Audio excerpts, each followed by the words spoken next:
여룻바알이라 하는 기드온과 그를 따르는 모든 백성이 일찍이 일어나 하롯셈 곁에 지인을 쳤고 미드안의 진영은 그들의 북쪽이요 모래산 앞 골짜기에 있었더라. 여호와께서 기드온에게 이르시되 너를 따르는 백성이 너무 많은즉 내가 그들의 손에 미디안 사람을 넘겨주지 아니하리니 이는 이스라엘이 나를 거슬러 스스로 자랑하기를 내 손이 나를 구원하였다 할까 함이니라. 이제 너는 백성의 귀에 외쳐 이르기를 누구든지 두려워 떠는 자는 길르앗산을 떠나 돌아가라 하라. 하시니 이에 돌아간 백성이 22,000명이요 남은 자가 10,000명이었더라. 여호와께서 또 기드온에게 이르시되 백성이 아직도 많으니 그들을 인도하여 물가로 내려가라. 거기서 내가 너를 위하여 그들을 시험하리라. 내가 누구를 가리켜 내게 이르기를 이 사람이 너와 함께 가리라 하면 그는 너와 함께 갈 것이요 내가 누구를 가리켜 내게 이르기를 이 사람은 너와 함께 가지 말 것이니라 하면 그는 가지 말 것이니라 하신지라. 이에 백성을 인도하여 물가에 내려가매 여호와께서 기드온에게 이르시되 누구든지 개가 핥는 것 같이 혀로 물을 핥는 자들을 너는 따로 세우고 또 누구든지 무릎을 꿇고 마시는 자들도 그와 같이 하라. 하시더니 손으로 움켜 입에 대고 핥는 자의 수는 300명이요 그 외의 백성은 다 무릎을 꿇고 물을 마신지라. 여호와께서 기드온에게 이르시되 내가 이 물을 핥아먹은 300명으로 너희를 구원하며 미디안을 네 손에 넘겨주리니 남은 백성은 각각 자기 처소로 돌아갈 것이니라. 하시니 이에 백성이 양식과 나팔을 손에 든지라. 기드온이 이스라엘 모든 백성을 각각 그의 장막으로 돌려보내고 그 300명은 머물게 하니라. 미디안 진영은 그 아래 골짜기 가운데에 있었더라. 기드온 300용사 이야기 너무 잘 아는 이야기이기 때문에 아무 느낌 없이 300용사로 이겼지 이러고 말면 안 됩니다. 여러분 깊이 들여다 보아야 합니다. 영을 깨워서 들여다보고 주님의 음성이 여러분 심령에 들리기를 축복합니다. 하나님은 눈에 보이지 않으시기 때문이죠. 하나님의 역사는 영적인 눈을 열어보아야 합니다. 그래서 습관적으로 기드온 300용사 다 알고 있고 하나님을 더 의지하라는 것이지 하고 쉽게 받아들이고 다 안다는 식으로 여러분 대하지 않기를 바랍니다. 그러니까 머리에서 수학 공식 적용하듯이 적용하면 하나님의 깊은 차원에까지 이룰 수가 없습니다. 그러니까 우리가 잘 아는 것, 친숙한 것 이런 것이 우리에게 불리하게 작용할 수도 있습니다. 마음으로 하나님의 말씀을 대해야 됩니다. 믿음의 자리는 마음이기 때문에 여러분의 심령에 하나님 말씀이 임해야 됩니다. 하나님 말씀이 여러분에게 임하면 어떻게 되느냐? 말씀으로 인해서 마음이 요동을 치게 됩니다. 하나님 말씀이 여러분 마음에 임하면 말씀은 살아있고 활력이 있기 때문에 그렇습니다. 강력하기 때문에 마음의 변화와 요동이 있습니다. 마음이 견딜 수 없게 되고 마음이 막 떨리고 마음이 막 거룩한 흥분이 생기고 막 소망이 생기고 그렇게 되도록 여러분 훈련하고 이 시간에도 믿음으로 말씀을 받기를 바랍니다.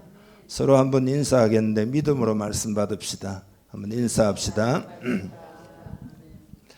아멘.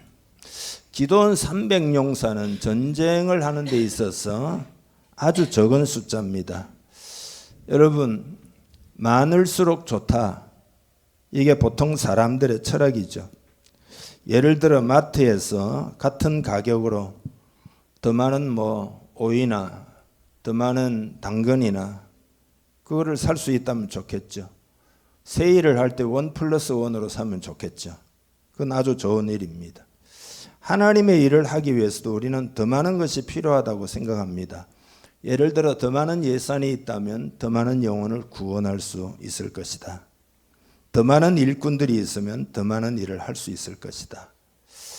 그렇지만 오늘은 이러한 그냥 뭐라고 할까 보통 사람들이 다 가지고 있는 철학을 다시 한번 생각해 볼 필요가 있습니다. 오늘 본문은 하나님의 일을 함에 있어서 더 적은 것이 더 능력이 있을 수 있다는 것을 가르쳐 줍니다.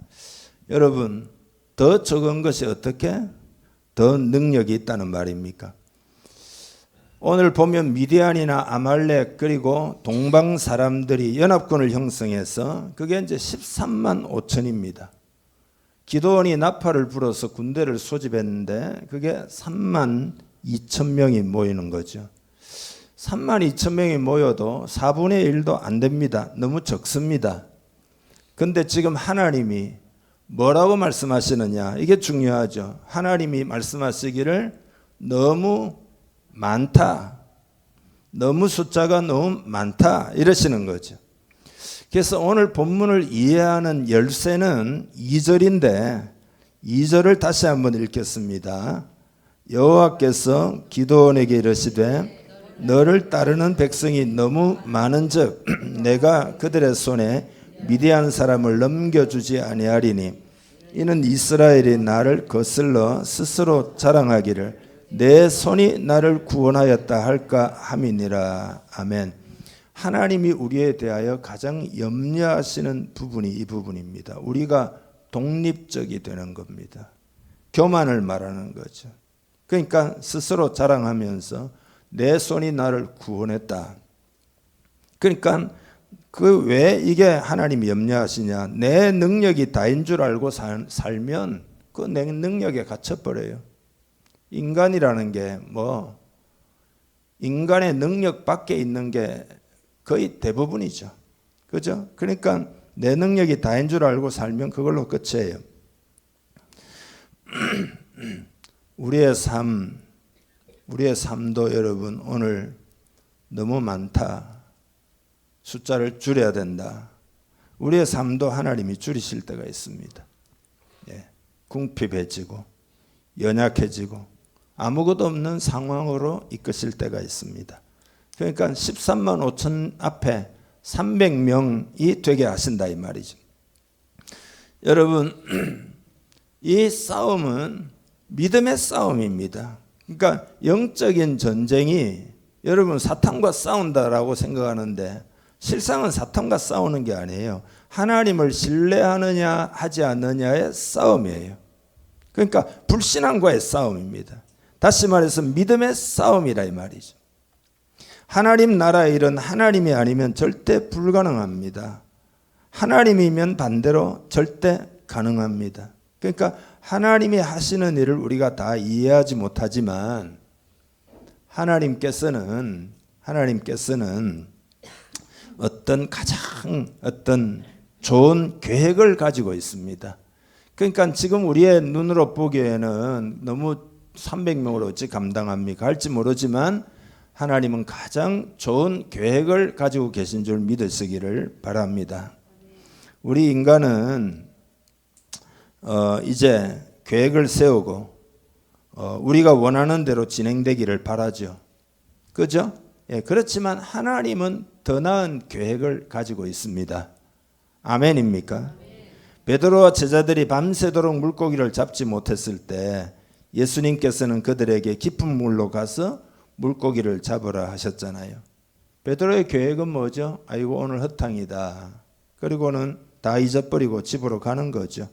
하지만 그가 주님께 순종했을 때 하나님께서 더 좋은 계획을 가지고 계심을 알게 되었습니다.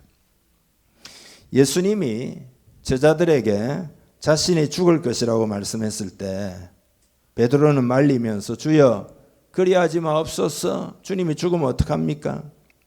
베드로는 자신에게 좋은 계획이 있다라고 생각했지만 예수께서 십자가를 통하여 영원히 인류의 죄를 대속하셨을 때 베드로는 하나님께서 더 좋은 계획을 가지고 계심을 알게 되었죠. 골리앗은 다윗이 싸움을 위해서 자신을 만나러 오는 것을 보고 다윗 뭐 너는 아무것도 아니니까 죽이고 시체를 갖다가 들판의 청소부들에게 나누어 줄 거다. 까마귀나 독수리에게. 그런 계획을 세웠죠. 그렇지만 다윗의 물맷돌이 그의 이마에 깊이 박히고 그가 땅에 쓰러져 죽었을 때 이스라엘은 하나님께서 더 좋은 계획을 가지고 계심을 알게 되었죠. 이스라엘이 가나안에 정탐꾼을 보내서 거기 사는 거인들을 보았을 때 그들은 애굽으로 돌아갈 새로운 지도자를 찾을 계획을 세웠죠. 그렇지만 그 후 40년 동안 광야를 통과하면서 하나님께서 더 좋은 계획을 가지고 계심을 알게 되었죠. 여러분, 하나님은 여러분의 생각보다, 우리의 생각보다 더 좋은 계획을 가지고 계심을 믿으시기 바랍니다.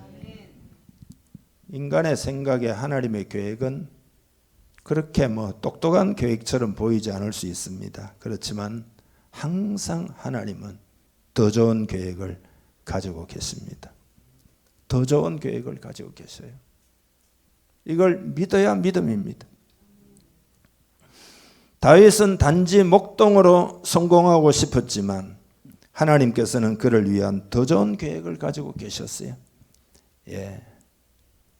왕으로 만들고 그리고 오고 오는 세대에 큰 영향력을 발휘하는 메시아가 그의 가계를 통하여 오시는 그런 계획을 가지고 계셨어요.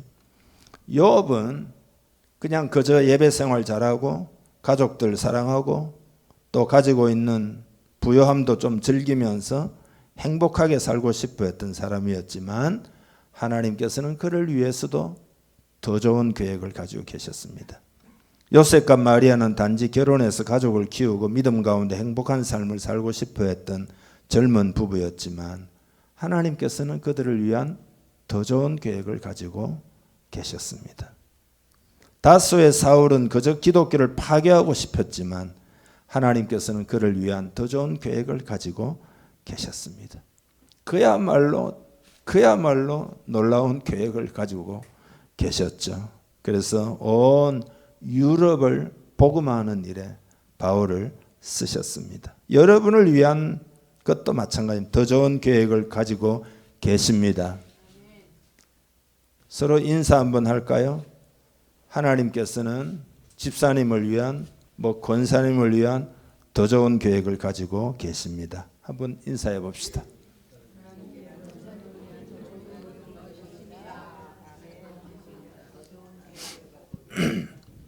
자, 하나님의 더 좋은 전투 계획에 대해서 이야기해 봅시다.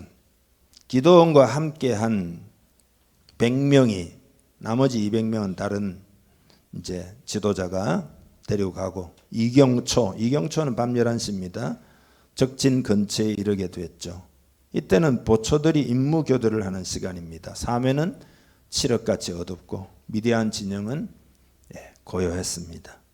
300명의 작은 군대를 세 그룹으로 나누고 그들이 가지고 있는 것은 나팔, 항아리 안에 횃불을 감추게 하고 세 부대가 사면으로 일시에 에워쌌습니다. 그리고는 갑자기 나팔을 불며 항아리를 깨뜨렸죠. 그리고 항아리 속에 숨겨두었던 횃불을 높이 쳐들었습니다. 나팔을 막 부니까 300명이 다 놀라가지고 잠이 깨었죠.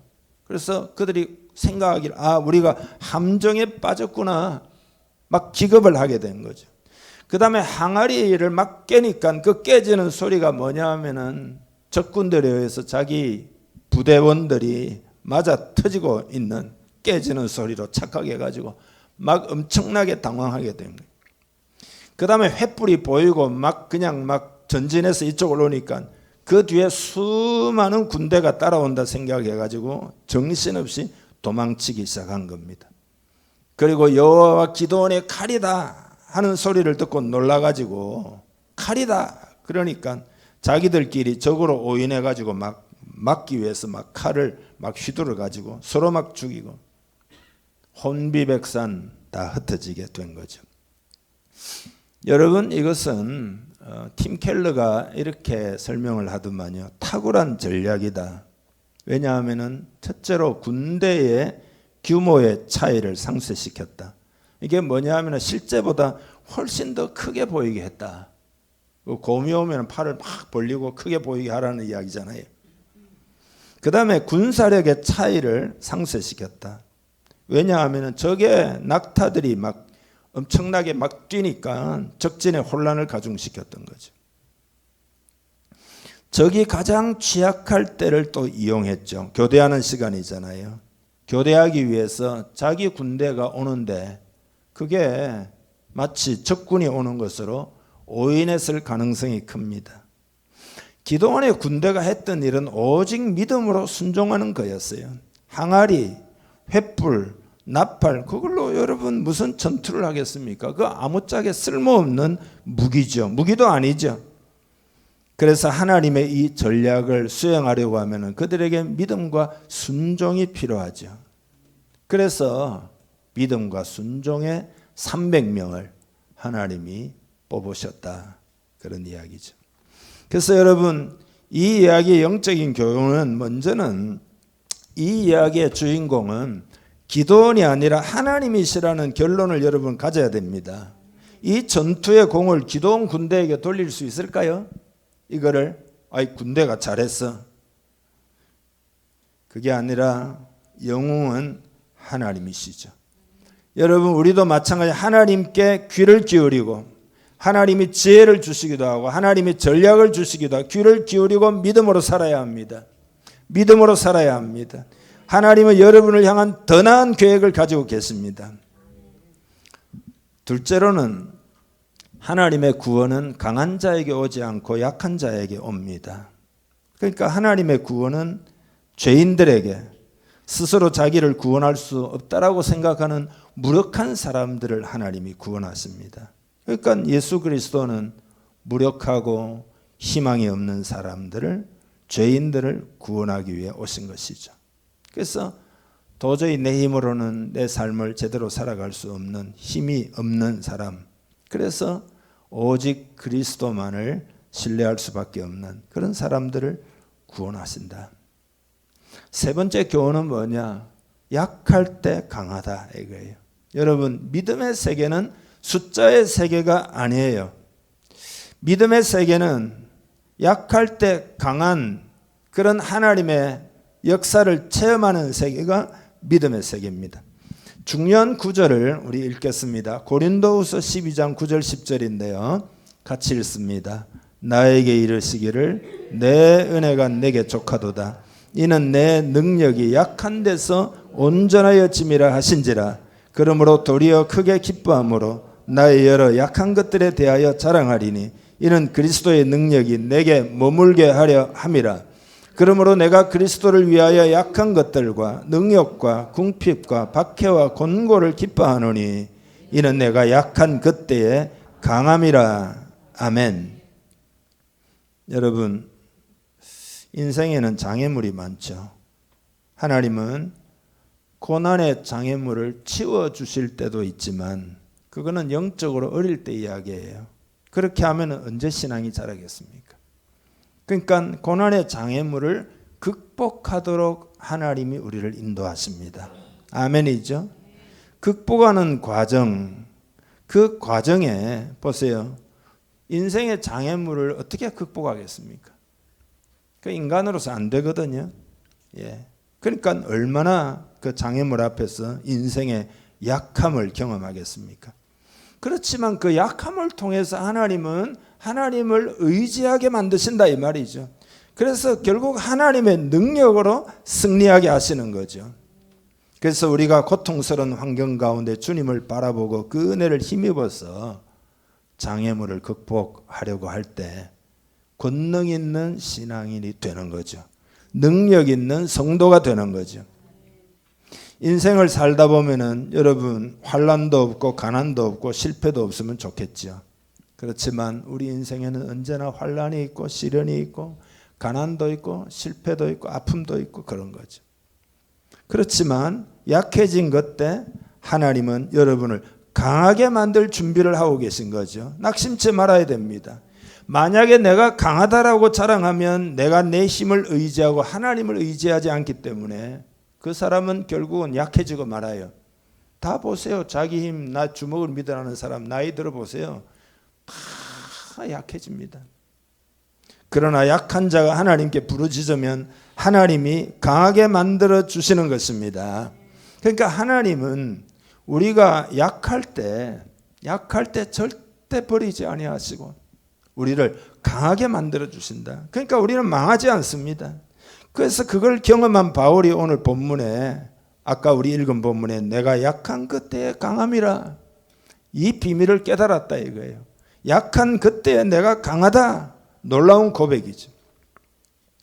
사사기 6장에 보면 기드온이 하나님께 뭐라고 이야기하느냐. 오 주여, 내가 무엇으로 이스라엘을 구원하리이까? 보소서 나의 집은 므낫세 중에 극히 약하고 나는 내 아버지 집에서 가장 작은 자니이다. 자기의 약함을 고백하잖아요. 그 후에 이제 미디안과 아말렉 동방 사람들 연합군의 공격을 받는데 이 사람들은 들에 날아온 메뚜기 떼처럼 어마어마했어요. 천지에 가득했어요.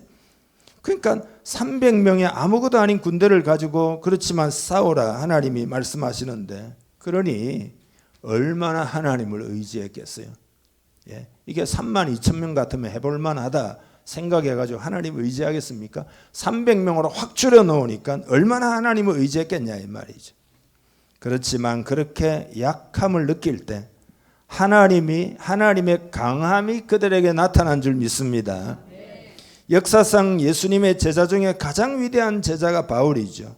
바울이라는 사람은요, 교만해질 소지가 많은 사람이에요. 예를 들어 가문도 좋고 바리새 교육을 철저하게 받고 율법으로는 흠이 없는 사람이고 당시의 모든 사람에게 존경을 받는 가말리엘의 제자였고 아주 능력도 있고 열정도 있고 실천력도 있고 장래가 아주 밝은 사람이었어요.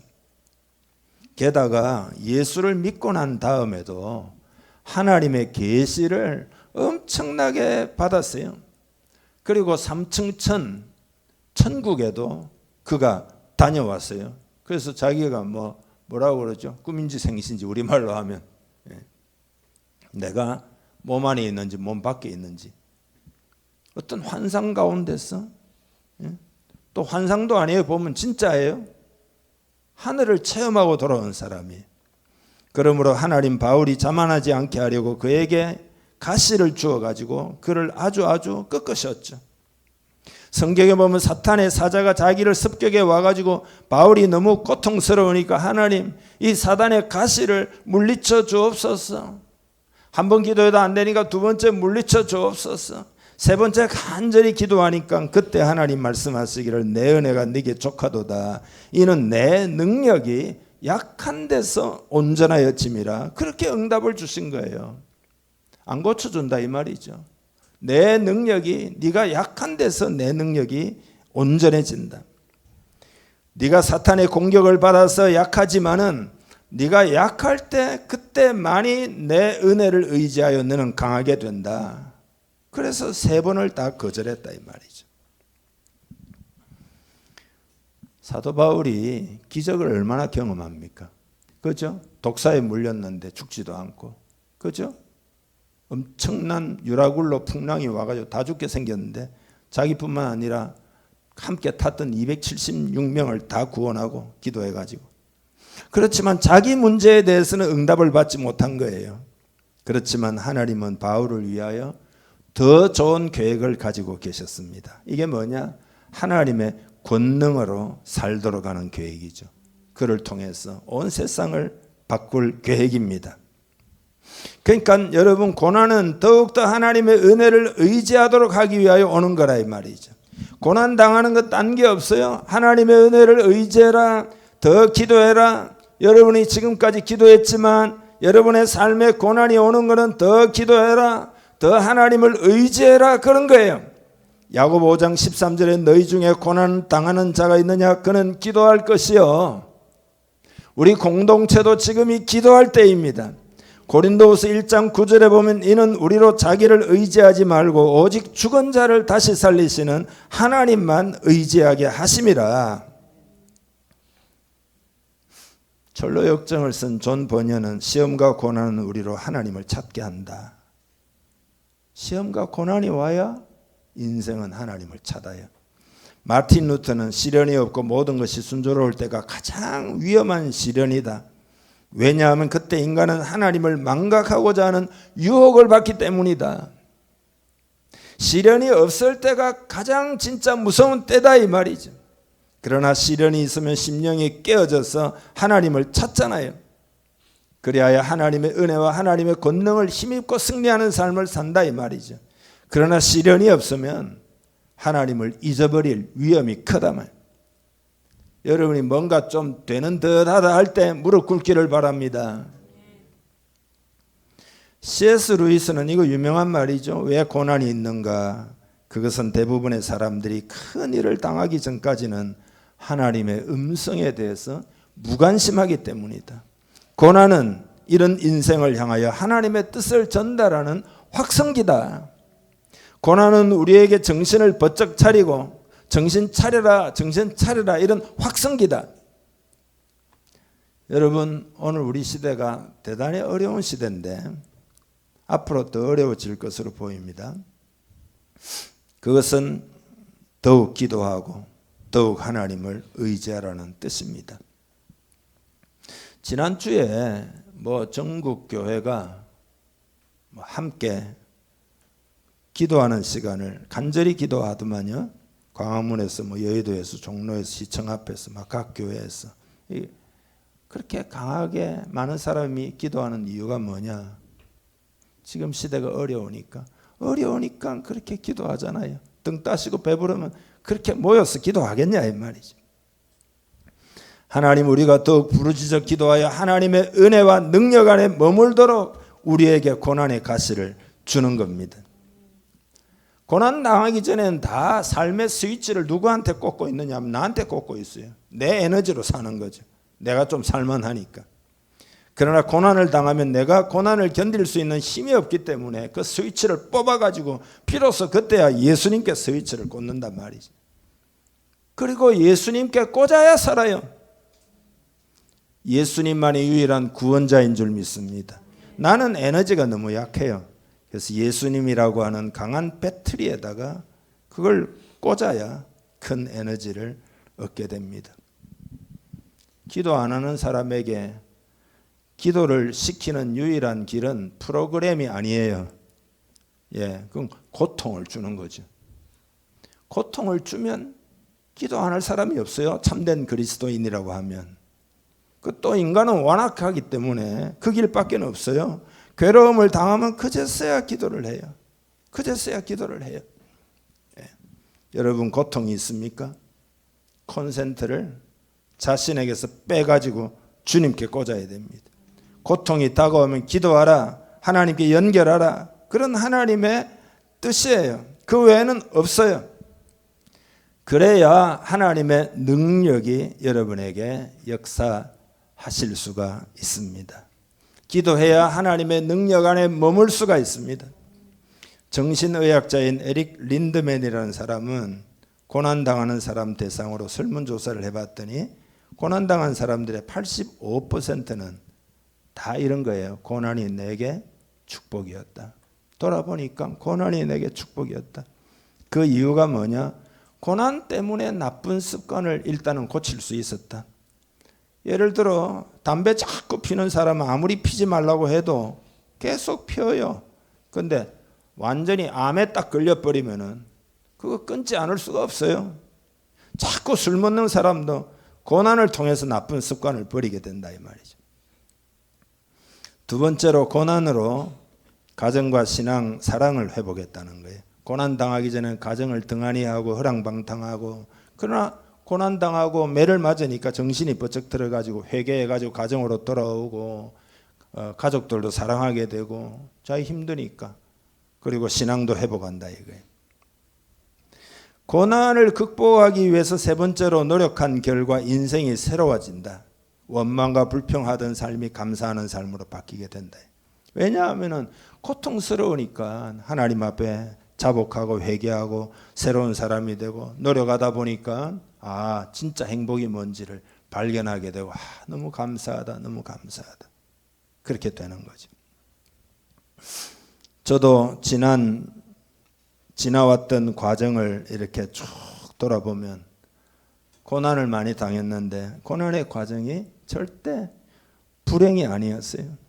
고난 가운데 성장을 경험했고, 고난 가운데서 기도하는 사람이 되었고, 고난 가운데서 하나님의 은혜를 알게 되었고, 고난 가운데서 하나님이 어떤 분이신지를 생생하게 경험하게 되었고, 고난 가운데서 믿음의 비밀을 알게 되고, 고난 가운데 소망이 더 넘치고, 고난 가운데 하나님의 뜻이 무엇인지, 나를 향한 부르심이 뭔지도 더 뚜렷하게 알게 되고, 그래서 고난이 절대 불행으로 기억이 하나도 안 되고, 감사, 하나님의 은혜요, 하나님이 그렇게 많이 애를 쓰시면서 나를 인도해 주셨구나, 그런 거죠.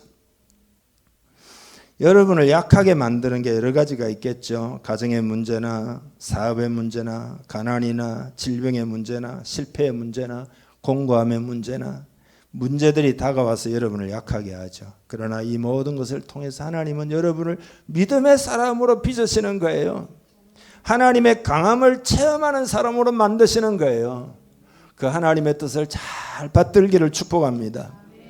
중국 내지 선교회를 만든 허드슨 테일러가 자기 능력이 약한 데서 온전해진다는 이 사도 바울의 비밀을 그도 잘 알고 있었어요.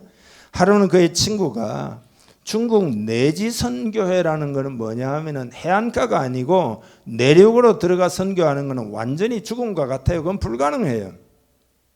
그 내지 선교의 성장과 그 영향력에 대해서 친구가 칭찬을 하면서 자네는 참으로 훌륭하다. 어떻게 해서 그 중국 깊은 골짜기까지 들어가 가지고 그 무지한 사람들에게 복음을 증거하여 가르치고 문명화된 생활을 하게 만들고 훌륭한 성도들로 그리스도의 제자로 어떻게 그렇게 만들 수 있었냐. 허드슨 테일러가 이렇게 이야기했어요. 하나님은 이 세상을 뒤지고 뒤져가지고 가장 약한 사람을 찾았다. 가장 무능력하고 가장 형편없는 사람을 찾았다. 그 약한 사람을 찾고 보니 그게 바로 나였다는 거예요. 그래서 그 약한 사람을 가장 어려운 중국 내지로 보내어 가지고 나에게 은혜를 퍼부어 주어 가지고 나로 하여금 이렇게 성공적인 사역을 하게 만드셨다. 여러분이 너무 똑똑하고 훌륭하면 하나님이 쓰실 수가 없습니다. 하나님 앞에는 안 똑똑한 게 좋습니다. 내가 무력해야 하나님의 능력이 나타납니다.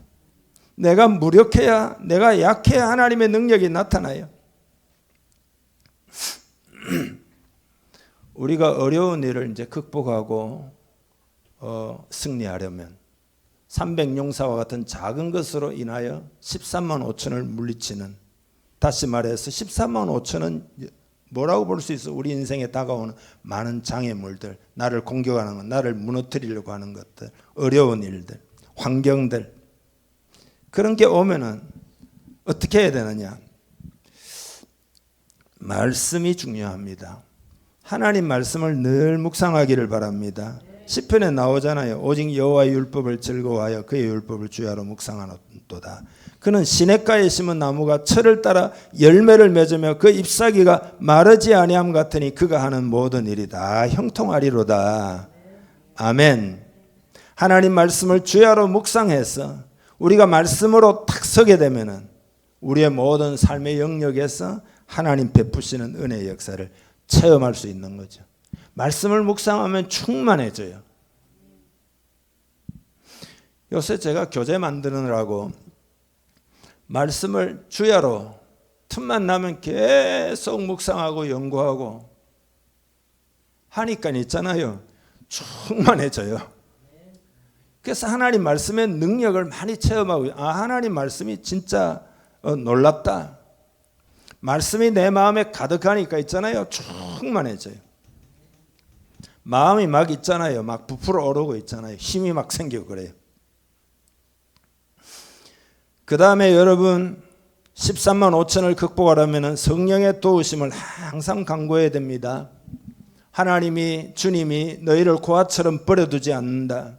돕는 자를, 보혜사를 보내어주겠다. 그 보혜사가 삼위이신 성령님이시죠. 그 성령님은 신약 시대는, 구약 시대는 역사하고 떠나가시고 신약 시대는 뭐죠? 오순절날 성령 강림해가지고 영원토록 함께 하시는 거예요. 그래서 우리 안에 계시죠. 우리와 함께 계시죠. 그래서 그 성령님은 우리를 떠나지 않죠. 그래서 여러분, 성령님이 내 안에 계시기 때문에 성령님을 온전히 의지하면 그 성령님은 보혜사란 말이 헬퍼, 나를 도우신다 이 말이죠. 내 연약함을 도우시는 거죠. 여러분의 연약함을 도우시는 거죠. 여러분이 이렇게 하시면 안 됩니다. 예를 들어 여러분의 인간적인 생각에 의해서 여러분은 금방 무슨 일이 있으면 딱 판단하죠. 그건 뭐 되고, 뭐 그건 안 되고, 그건 뭐 이렇고, 그건 뭐 저렇고. 절대 이제는 그런 습관을 버려야 됩니다. 사람의 생각을 딱 내려놓고 성령님을 의지하고 내 안에 계신 성령님의 생각은 어떻습니까? 이거 어떻게 해야 됩니까? 하나님께 맡기면 이렇게 여러분 그냥 여러분이 너무 똑똑해가지고 있잖아요. 뭐만 이야기하면은 뭐 이건 저렇고 이건 저렇고 이건 이렇게 하면 되고 저건 저렇게. 이제는 그 습관을 버려야 돼요. 다 버리기를 축복합니다. 버리고 내려놓아야 성령님이 역사하십니다. 예, 다 내려놓아야 됩니다. 뭐든지 당연한 것처럼 보여도 성령님 의지합니다. 성령님이 역사해 주십시오. 종이 한 장은 뭐 손가락 하나로 싹 하면 뚫리지만 철판에다가 종이 한 장 붙여놓으면 절대 못 뚫어요. 홀로 있으면 다 뚫려요. 그렇지만 성령님이 함께 하시면 뚫리지 않습니다. 망하지 않습니다. 어떤 시련이 와도 승리할 수 있습니다. 저는 제 인생이 그걸 말해준다라고 확실히 믿습니다. 네. 그리고 우리 주님을 순간순간 의지하고 모든 것을 다 맡기는 이 믿음의 결단을 내려야 됩니다. 그래서 방금 말씀드린 대로 어려움이 다가오면 눈에 보이는 것 따라 판단하지 말고 귀에 들리는 대로 판단하지 말고 믿음으로 나가야 된다 이 말이죠. 믿음으로 나가야 돼요. 여러분 안에 있는 믿음이 역사하도록 만들어야 됩니다. 믿음이 역사를 해야 돼요. 믿음이 역사해야 돼요. 믿음이 내 안에만 있으면 안 돼요. 신념하고 기독교가 말하는 믿음하고는 다릅니다. 그러니까 예를 들어서 내가 어떤 교리를 믿습니다 하는 것은 신념과 비슷해요. believe라 그러잖아요. 믿는다. 그러나 faith라고 하는 것은 믿음이라는 건 반드시 행동이 동반돼요. 모든 믿음은 다 행동이 따라옵니다. 행함이 없는 믿음은 죽은 믿음이에요. 모든 믿음은 다 행동이 따라오게 돼 있어요. 순종이 따라오게 됩니다. 믿음이 있으면은 행함도 오게 된다 이 말이죠. 예를 들어서 혈루증 여인이 믿음이 있기 때문에 어떻게 한 거죠? 손을 내밀어서 옷자락을 만진 거죠.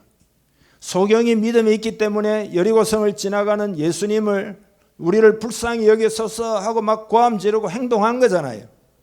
백부장이 뭐라고 그러죠? 예, 주님께 왔다 이거죠. 그리고 주님이 말씀해달라 이거죠. 부탁도 하고. 예. 여러분이 예를 들어서 기도를 받는다. 그럼 받는다는 거 행동이 있어야 되잖아요. 나는 믿어 하지 말고 행동이 따라올 때 그게 진짜 믿음이 있으면 행동하게 돼요. 네. 그래서 믿음의 결단을 한다는 말은 믿음으로 그렇게 행하겠다. 하나님 말씀이 기도하라 그러면 기도하고 맡기라 그러면 맡기고 이렇게 하라 그러면 이렇게 하고 그게 믿음이다.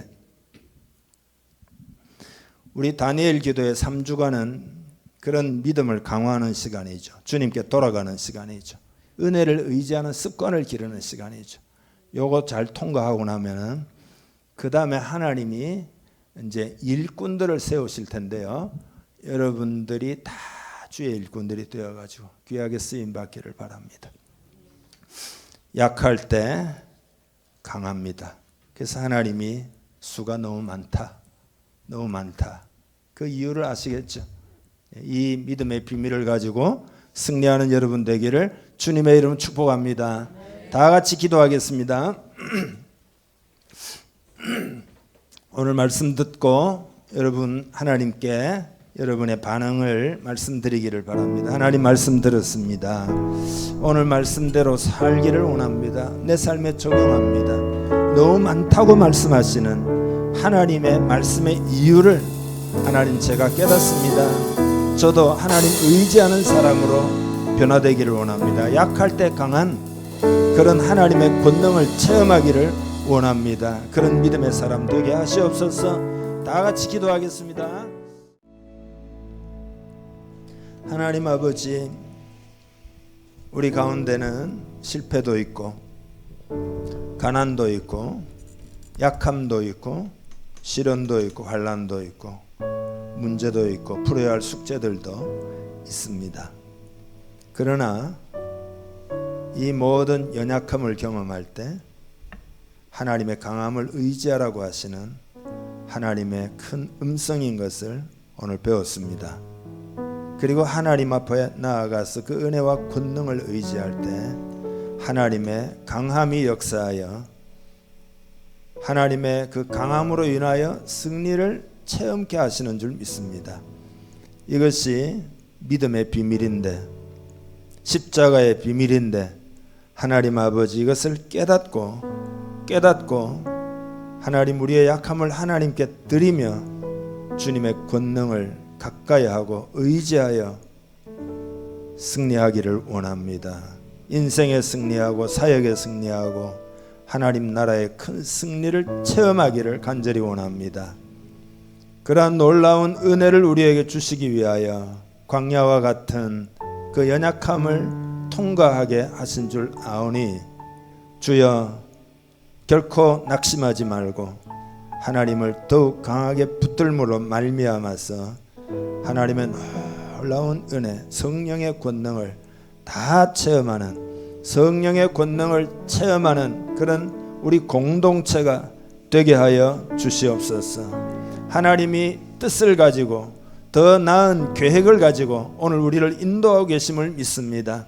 하나님의 계획은 십자가를 통하여 이루신 계획이기 때문에 놀라운 계획이며 축복의 계획이며 우리를 쓰시는 계획이며 우리를 영원토록 복되게 하시는 그 놀라운 계획을 가지고 있는 줄 믿사오니 주여 나의 계획을 내려놓고 하나님의 떠난 계획을 사모하는 우리 공동체 되어 승리하게 하여 주옵소서. 지금도 어려운 과정을 통과하는 사람이 있습니까? 마음이 위로하시고 낙심치 않게 하시고 특별히 성령을 충만히 부어 주옵소서. 사도 바울의 체험을 하게 하시옵소서. 내가 약할 때 꼭 강함이라.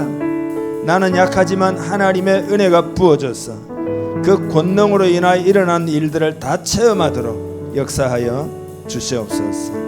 오늘 기도원을 통하여 하나님의 큰 일을 하신 것을 오직 300명을 통하여 13만 5천을 이기는 것처럼 하나님 우리 공동체는 크지 않은 공동체지만 그러나 우리가 믿음으로 행할 때 하나님 나라의 큰 일을 하게 될 줄 믿습니다.